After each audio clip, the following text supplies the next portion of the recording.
listening to the World Soccer Talk podcast, the only pod that focuses on watching soccer on TV, online and apps.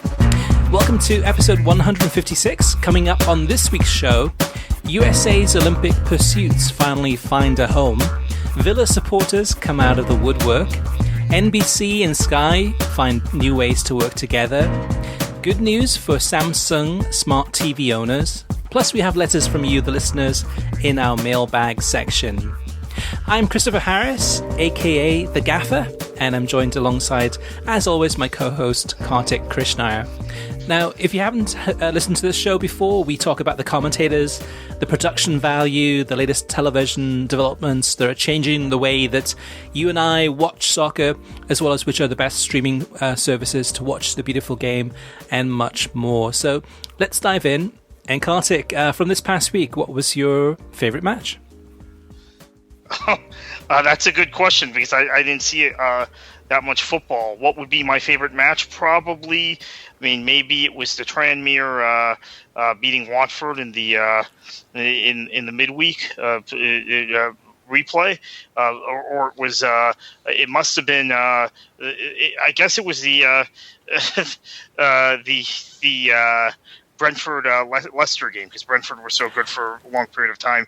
Obviously, I could say the Dortmund Cologne game because of Haaland, but I didn't see really a game that stood out this week, if I'm honest with you. Well, now, I did not see Liverpool-Shrewsbury, so that seems to be the game everyone is talking about. Well, I did not see that match and did not even Chris, I have to admit this might damage my credibility significantly. I was so convinced what the result would be, I forgot to check the score for another 4 or 5 hours and found out late in the evening on Sunday that Shrewsbury had earned a replay.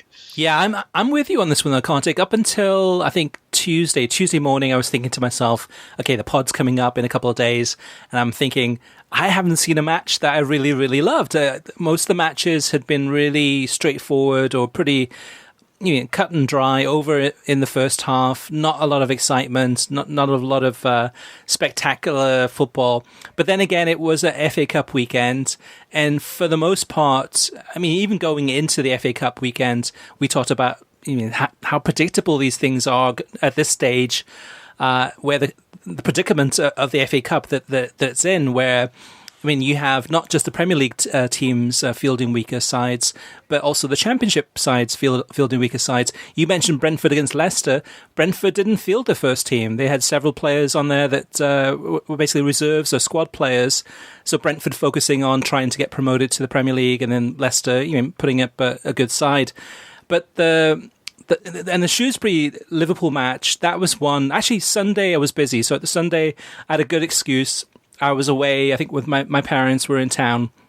But that was a match I would have had on in the background, but I wasn't really excited about it. Although, on paper, yes, in a typical FA Cup weekend, yes, that would be a game to look forward to get excited about.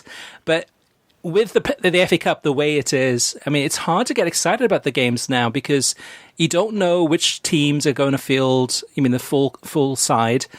At this point, you don't know if the Premier League coach is even going to show up and coach the team. It's gotten to such a poor state of things that it's a sad indictment or a reflection of what the FA Cup has become. So for me, Kartik, in terms of the match I loved and really enjoyed, going into Tuesday morning, there wasn't one, but Tuesday afternoon, it was Aston Villa against Leicester in the Carabao League Cup semi-final second leg. And this one was a really joy to watch because for a few different reasons. You had Aston Villa and Leicester, full squads. The atmosphere in the ground was fantastic, both from the home fans and the away fans, and both teams going at it from minute one, really, really getting into this game, just trying to do everything possible to win it in order to go to advance to the League Cup final. And Aston Villa put in a fantastic performance. Jack Grealish especially had some really nice touches, including an assist for the goal. And I was happy that it was Aston Villa that went through. Nothing against Leicester. Leicester's had a trophy recently, but it was really, really good to see Aston Villa go through. They might get thrashed in the final against Manchester City, but I enjoyed it. It was a really good game and a really good example of what the League Cup can be and what the FA Cup should be. But the FA Cup is nowhere near that level. Kartik, what about the Bundesliga? Because, I mean, the FA Cup to me was really a dud all weekend long. I don't think there was anything that stood out FA Cup-wise. I'll tell you how much of a dud it was. I was on TalkSport Saturday night, our time, early Sunday morning, UK time, to review the fourth round matches, and the host says to me, "Well, these matches were pretty much duds or some sort of similar term. Let's talk about the matches tomorrow." I mean, that's how even in the UK the review went of the fourth round, the Saturday fourth round, and that's why I pulled the Brentford-Leicester match out because. That was the only match I could remember where Brentford played really well for large portions of the match with a B team because they're sitting right now just a few points out of automatic promotion. And Brentford, if you haven't followed them, have had a lot of players come and go, and a manager, Dean Smith, we just talked about it at Villa, and have done a fantastic job of scouting. They will not be able to keep this team together if they're not promoted this year. So I think that they know that this is their last shot to go up. With this set of players, and they're not risking it by having a long cup run. Which, again, just reminds us what the FA Cup has become. The irony with all of this is that the FA Cup coverage is the best it's ever been. We've got every single game streamed live to viewers across the United States. In the past, we would have had maybe, say, 3 or 4 games over the weekend, and as years would go by, maybe 4 or 5, it would increase a little by little. Now we've got everything, and the games they're not meaningless, but they're just in terms of even the atmospheres in the grounds, in terms of the numbers of people showing up, the small attendances for the most part. I did enjoy Bournemouth against Arsenal, just because Bournemouth put in a late goal in this game, and they still lost the match. There was a little bit of excitement there, but overall, just... It's bad timing for the FA, bad timing for ESPN Plus to get the rights, and I'm sure that the viewing numbers, we don't know what those are because it's ESPN Plus and they don't publish those numbers, but I'm sure those numbers are dwindling, getting smaller and smaller. I'll tell you something else that's going to work against the FA Cup is that now, because of the Premier League winter break, they have moved the fifth round to being a set of midweek fixtures, which makes it not very different than the League Cup, quite frankly. And it's not.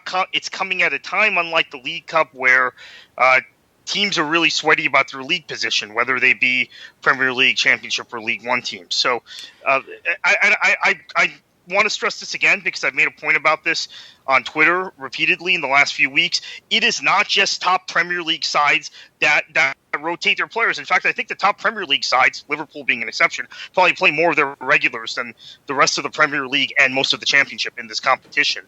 You saw it with Swansea. Swansea in this competition this year rolled out of... I don't know. Was a team trying to get eliminated? Is how I would read it, and we would say the same thing for Brentford. Say the same thing for Nottingham Forest, and those are the teams that are most closely pushing the top 2 to try and get into automatic promotion spots from the Championship. So it is actually now a situation where a lot of lower division teams, unless you are a team further down the table and you're safe, don't want to have a long cup run. Even Carl Robinson this week, who's managing Oxford, didn't seem thrilled that he's getting a replay, even though his team played heroically at St. James Park. That's what the FA Cup's become, unfortunately. Just one more example, Kartik, is that in the Championship, there's a team, we know the team, Reading are 15th in the Championship. For their FA Cup match this past weekend against Cardiff, they they changed every single player on the pitch. So they put in 11 new players onto that pitch that hadn't played in the game previously in the league. So even Reading, who are bottom half of the table in the Championship, have no regard for the FA Cup. And to me, with Klopp saying that for the replay, Shrewsbury against Liverpool, and that he's not going to coach, it's going to be, I think, Neil Shipley, going in to actually coach this match. It's ridiculous. I mean, how many more slaps in the face could the FA Cup get? I mean, it really, really has reached a new low. And I love the tournament. I love the concept. Yes, there are some things we can tweak, but in terms of the viewing experience, I mean, the entertainment level was at a low, and again too, there's not that many non-league teams in this. I mean, it's and even the teams in the lower divisions of the Football League, I mean, they don't, for the most part, they're not really kind of treating this too with a lot of respect. All right, Kartik, what about Oxford United got a great result, and they're kind of bothered by it. Yeah. So, I mean, maybe something a little bit more positive here, Kartik. What about the Bundesliga? I caught a couple of games over the weekend, but what for you stood out with the Bundesliga? And also too, I mean, who do you think is going to win this title? I mean, there's a title race with the top 4 teams. I mean, fourth is separated from first by just 4 points. Yeah, so Frankfurt RB Leipzig was a big match this weekend. Keith Costigan and Warren Barton did a fantastic job. I'm going to miss those two. Yeah. I can't believe I've always liked Keith Costigan, but a few years ago I used to be, and you as well, Chris, a big critic of Warren Barton. He's really grown into, I think maybe the co-commentator role suits him better than the studio role, and he's become kind of the definitive co-commentator on Bundesliga coverage. Fox, to their credit, went all in on this matchup with a studio of Ian Joy, Alexi Lalas, and Stu Holden. That's probably the best Bundesliga studio team they can put together. And then Costigan and Barton. Leipzig had so many chances. They tried to. They just. It was one of those games where you knew they were going to lose because nothing would go for them. They're still in the lead, but now Bayern has closed the gap. Schalke is still hanging around, even though they got beat by Bayern this weekend. Mönchengladbach, you mentioned, and Dortmund. The big question in this race now is, does Haaland make that much of a difference that Dortmund win the title? I don't know yet. It wasn't that goal scoring was Dortmund's problem. It's defending. But if they're going to score 4 or 5 or 6 goals a match, which at this point, when you're talking about a team with Haaland, Jadon Sancho, Marco Reus if he's fit, Paco Alcacer, on and on and on, they could score 4 or 5 goals a game. It could be like Liverpool, who are unplayable in the Premier League. So is it – and Liverpool haven't kept as many clean sheets as maybe you would think a team that's on pace to get 105 points or whatever they're on pace to get 108 points would have kept. So maybe Dortmund can win this.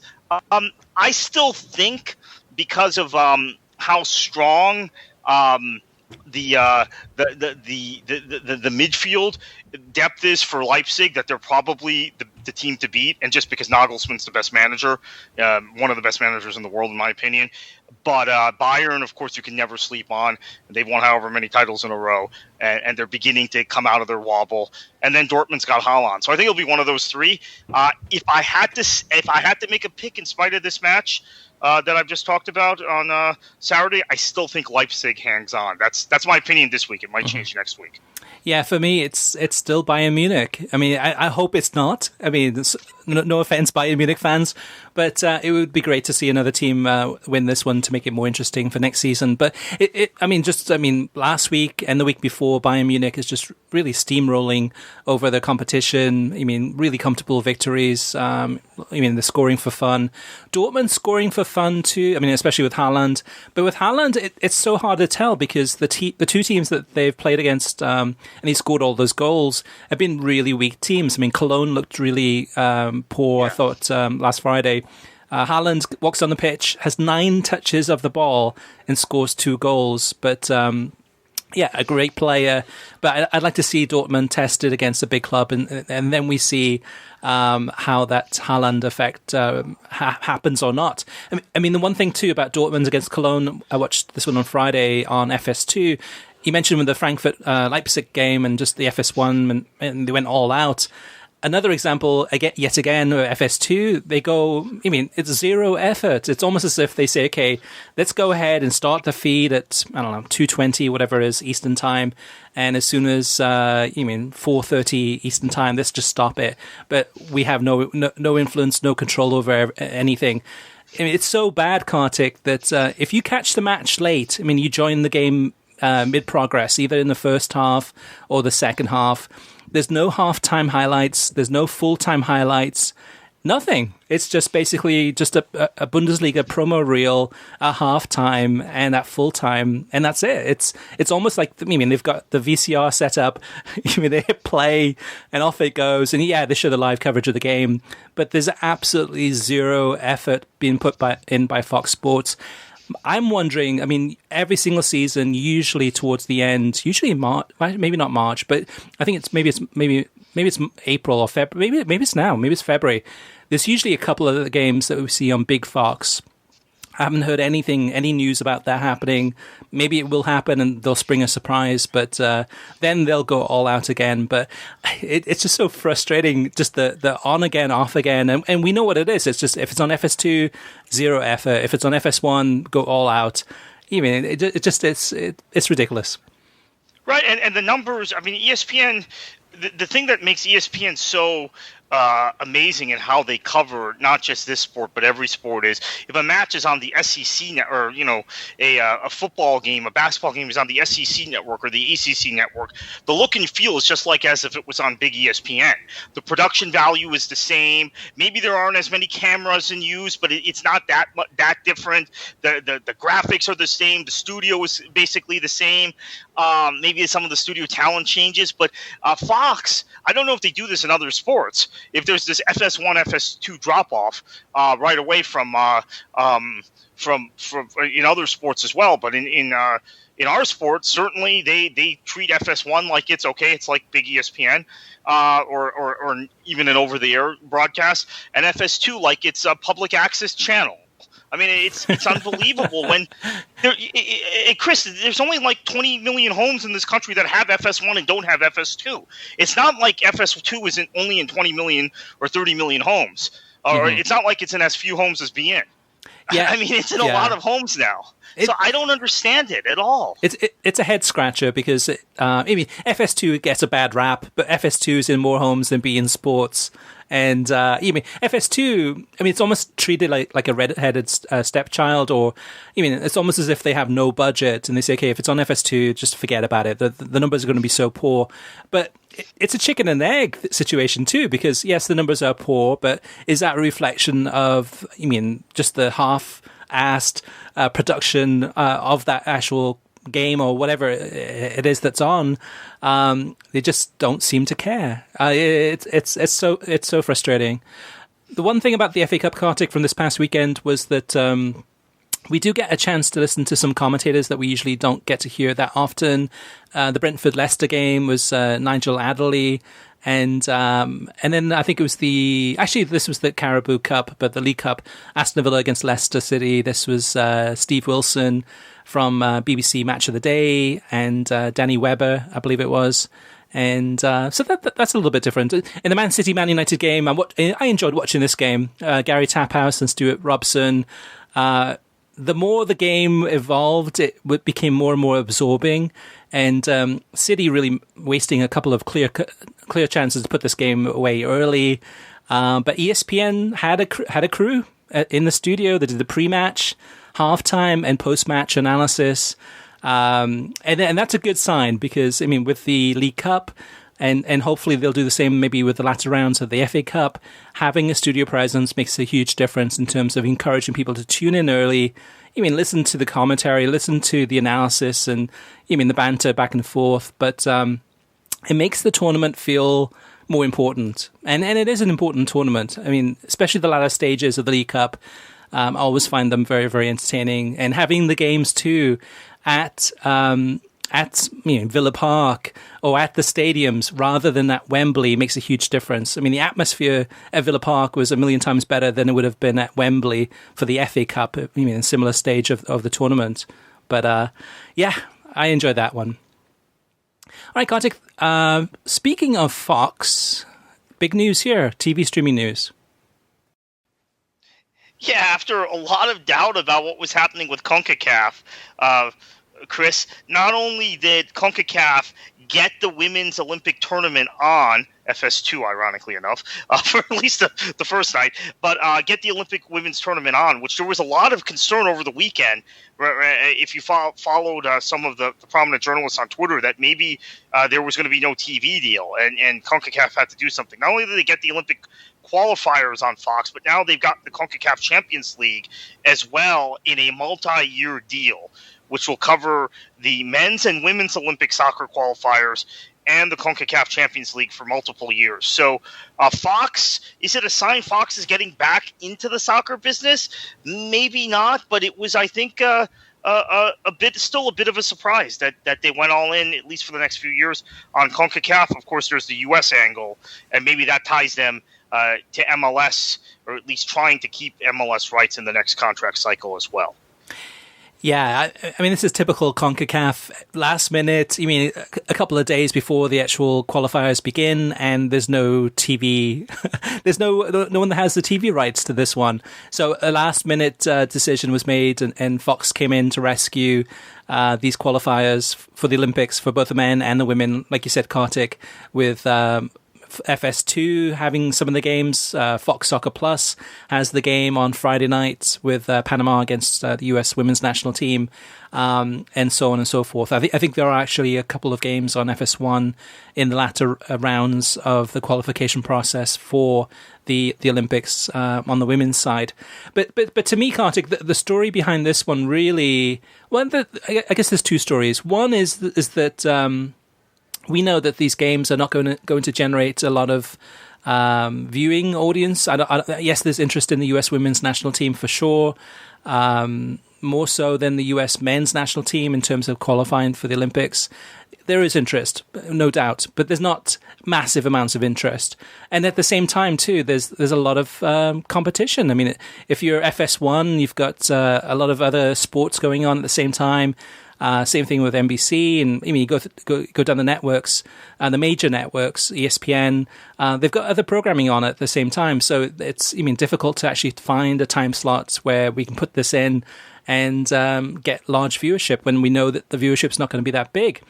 But the big thing out of this, Kartik, really, to me, is that, and the part of the story that really hasn't been mentioned much is the Gold Cup. Is that Fox Sports doing this deal with CONCACAF to get the men and women's Olympic qualifiers and also the CONCACAF Champions League does include the Gold Cups for 2021 and 2023. And that's the big news.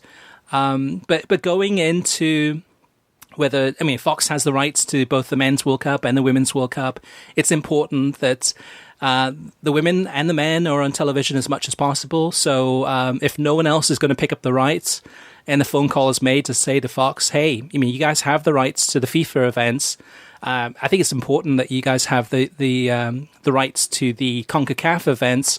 We'll throw in the Gold Cup in 2021 and 2023. What do you think? And Fox, I'm sure, in terms of Fox Soccer Plus, which is hardly used, FS2, which they put zero effort in. It makes a lot of sense. Now, how much money this was for? I wouldn't think it'd be much money, Kartik. What do you think?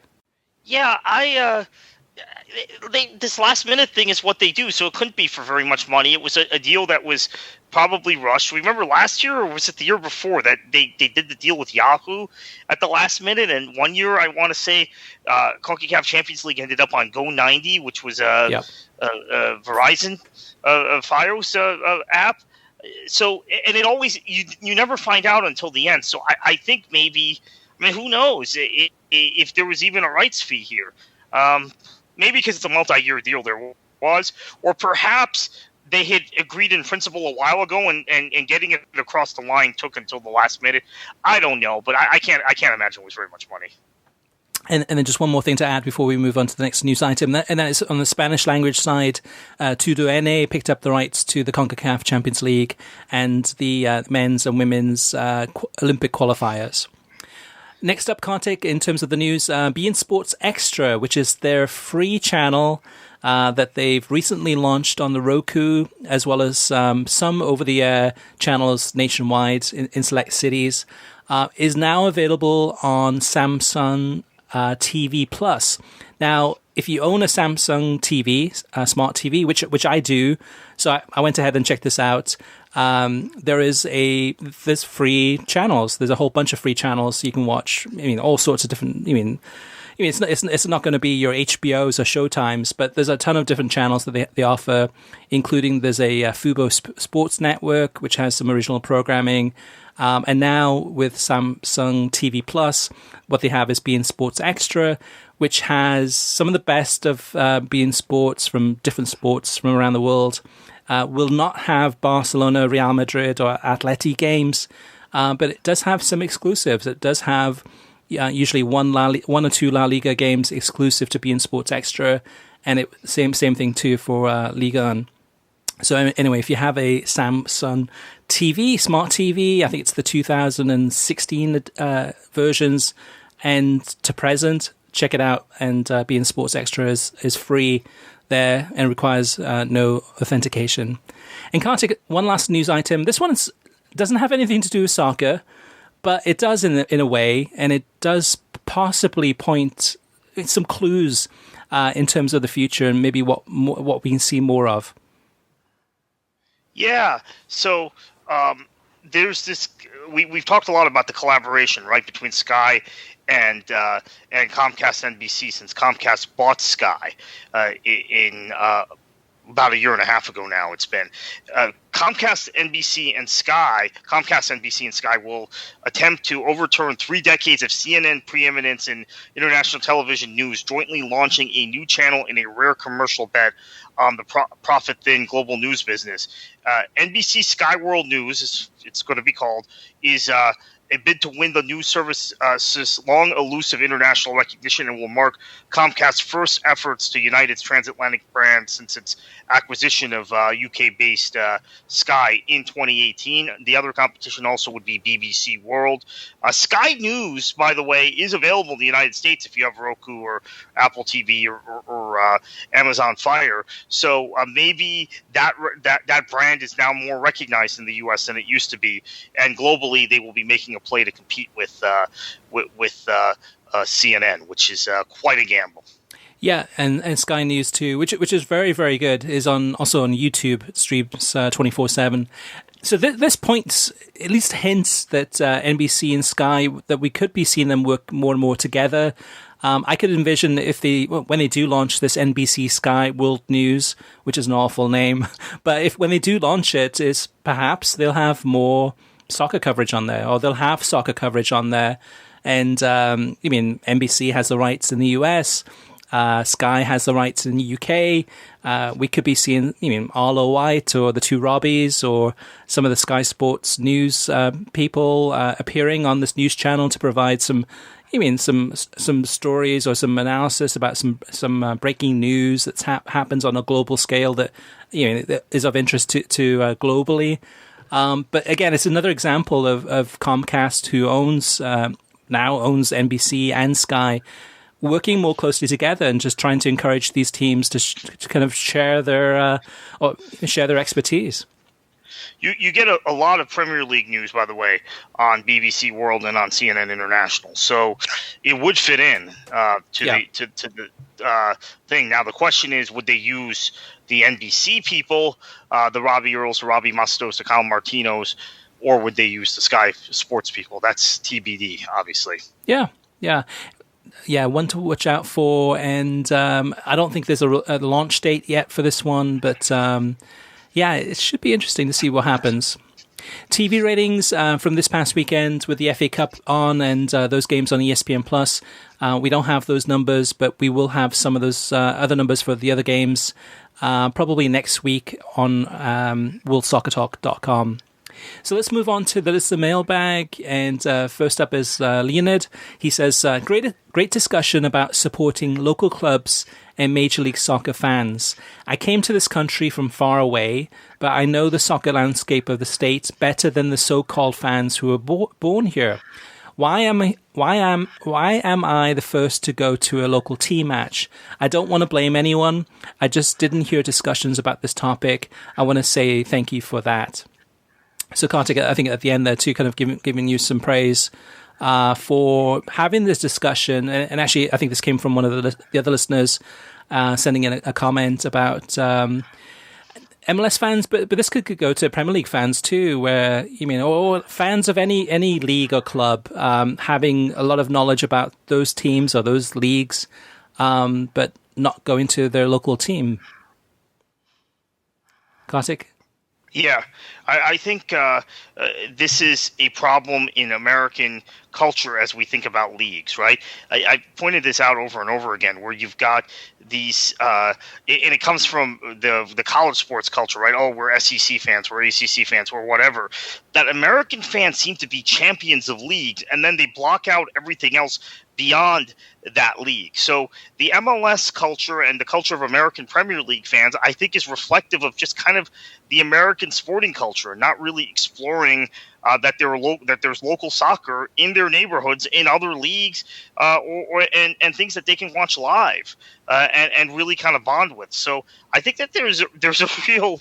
I think it's just an American cultural thing. I'd be curious to hear from our listeners if this is a problem in Europe, where people are champions of leagues and they're more league fans than individual club fans, because that's the way I feel about a lot of fans in this country. Yeah, overseas, I wouldn't think so. I mean, overseas, to me, it's more about supporters of a club, and the league. There's oftentimes there's a lot of disdain for that league. I mean, the Premier League's a good example where, in terms of the credibility, if you say Premier League, most people would say, you mean they always keep on changing the kickoff times, and in terms of making it more difficult to travel and not having very much. Time or understanding for the fans, but that person might be, just defiant about, the love and support and loyalty to the club. But stateside, it does seem to be more league focused in terms of, I support or I follow this league. And maybe that becomes, maybe it's because of the NFL and the NBA. Those big brands, like the leagues have such big brands in the United States and globally, that people are kind of attracted to the league as a whole, which helps with TV ratings. Even if you're a Cowboys fan, you might be interested in watching some of the other teams. But we'd love to hear from you, the listeners, if you have any feedback on this or any input.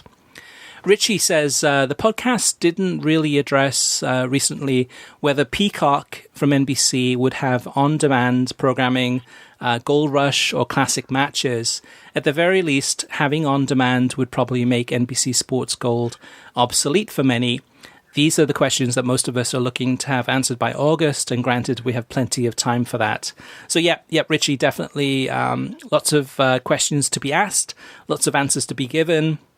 But it's still early days, and when we reported about Peacock last week, just preliminary information really at this point. What I do know though is that for the the Peacock free or free Peacock for that level, it talks about having some access the day after to on-demand programming. I've verified and checked on this, but there will be no Premier League matches available the next day on the Peacock Free. So, if you're thinking, okay, Liverpool against Man United is on the Saturday on NBC Sports Gold and available on Peacock Premium, hoping that maybe on the Sunday it'll be available to watch there on the free Peacock. That's a no to that one. Next up is Aram. Aram says, on last week's pod, Christopher brought up a great point that the stop and start high school soccer clock is weird. College soccer also uses a clock that the ref can pause, and the clock counts down to 0 instead of up to 90 minutes. Also, college soccer allows way more substitutions and even lets sub players come back in. In Europe, kids in the U17 and U21 programs or clubs play with normal soccer rules. Do you think that the different rules for high school and college soccer here in America puts us at a development disadvantage? Also, what are your thoughts on allowing more substitutes? So, Kartik, I have a different take on this one in that, my daughter was in the development academy, and last season it was, or was it the year before? Time flies by. Anyway, just recently, my daughter played in DA, Development Academy, youth soccer, I think U15, And there, the rules are FIFA rules. So you get subbed out, you can't go back in. It's structured to be very much like the professional game. Everything is treated very professionally. And at that age, it's still a development kind of status or stage in the growth of a player. And to me, that has a detrimental impact in having the rules be too tight and kind of too strict. I prefer, whether it's travel soccer or rec soccer or high school soccer, being able to sub in, sub out. I mean, depending on the league and the rules that you're playing under. But I like that in terms of, especially playing in the heat in the United States and sometimes the cold weather in the US, having that flexibility to be able to do that. A little bit different in Europe in terms of the temperatures and not so much of a contrast. But to me, I don't think it hurts the development in the United States of players. College is different, though. I mean, college at that point, a lot of the players at that level, that age, if they were in Europe or elsewhere, would be playing professional soccer for their local team. And those rules, I don't agree with in terms of the flexibility and changes there. I think at that stage it hurts. What's your take, Kartik? Do you agree or disagree, or have any additional thoughts on this one? It's a tricky one because I think I think that we've thought, and Bruce Arena was big on this in the early days of MLS. I know there are a lot of people who listen to this podcast who hate MLS and think Bruce Arena's the epitome of American soccer dinosaur, and absolutely not. In fact, if it wasn't for Bruce Arena, there's a good chance Bruce Arena and Kevin Payne, there's a good chance we would have all these strange clock rules and substitution rules and who knows, even bigger goals and 35-yard lines and all these strange things that didn't correspond with the international game. Bruce Arena was a big believer that MLS's rules had to mimic the international rules for development purposes. Mm-hmm. And he had come from the college game. He had come from UVA. And at the time he was the coach of UVA, he had also coached the U.S. in the Olympics and saw that there was a problem there. That's where he drew his conclusion from coaching the college game and then taking a lot of those college players to the Olympics. This was before his first stint as men's national team coach. This was before MLS existed. So he and Kevin Payne, who was his general manager, who was president, was the big gun in D.C. They were the two, and DC was the preeminent team in those days in MLS. Really pushed the issue when guys like Kraft and Hunt and Anschutz were in the room and saying, hey, we got to make this kind of American and popular. So there is a school of thought led by Bruce Arena and guys like that, Bob Bradley, I'm sure, is in that camp, that, hey, we were put at a development disadvantage. But Bob Bradley had also, of course, coached in the college game before MLS began. We were at a disadvantage developmentally to compete in the international game because the rules were different. Now, I think the real issue, and Jonathan Tannenwald has done some great reporting on this, the real issue may be the fact that the college game just is 3 months.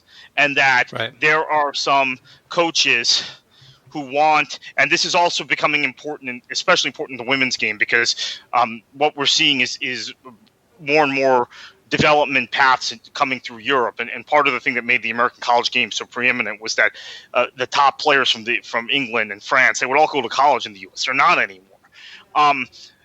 But as Tannenwald's been reporting in the last 2 weeks, that there is a move afoot to push the NCAA to make it a full year or 2 semesters, so it would be basically August to May college soccer season. Now, of course, there would not be any more games. What would happen is they declutter the midweek games and have all these breaks because, of course, the NCAA will always say, oh, we can't have a long season because of academics.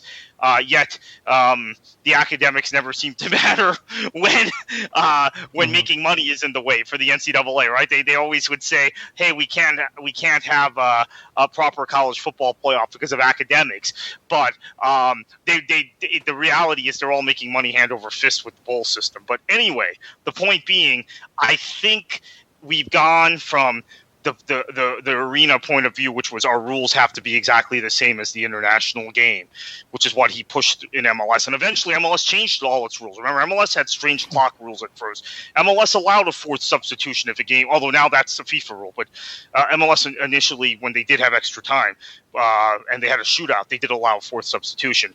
They would allow a special substitution for goalkeepers, which is something I still kind of like, actually. I have to be honest with you, because I think goalkeepers are a very specialized position, and if a goalkeeper gets hurt, you have to use a substitution. You don't have the ability to kind of swap on the fly, or if a goalkeeper gets sent off.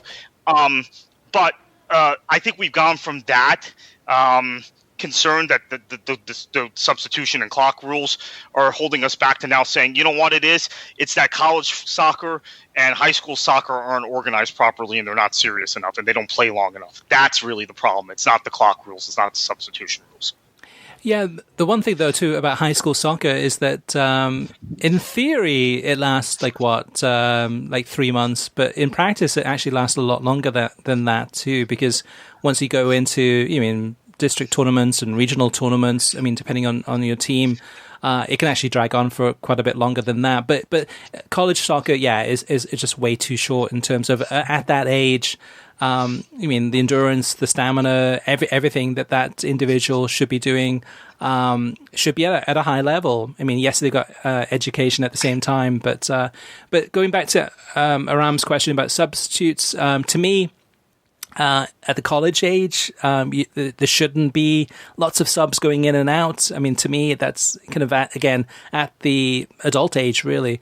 But everything from up to probably age of 18, this should allow for a lot of substitutes in and out. By the time they're 18, I think at that stage, then it should be treated more professionally and more like the FIFA game. Not the video game, but the game according to FIFA rules. Right. All right, well, great question there from Aram, and also, of course, from Richie and Leonard. If you have any questions or any feedback, or have questions about TV production, or where to watch your favorite team or league, or streaming questions, we want you to have your say. You can always reach us via email through web at worldsoccertalk.com, as well as facebook.com/worldsoccertalk, and on Twitter at worldsoccertalk. Plus, of course, you can post your comments on worldsoccertalk.com. And Kartik, where can they catch you if they want to catch you on social media to see what you're ranting and raving about before the next pod? Yeah, KKFLA737 on Twitter is the surefire way to find me.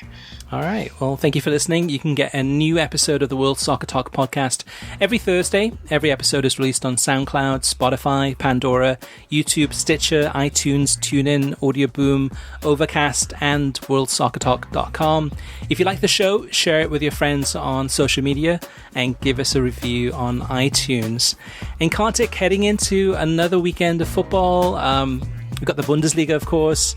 The Premier League race seems to be practically over. A lot less interest in that. But, what should they do? Enjoy your football.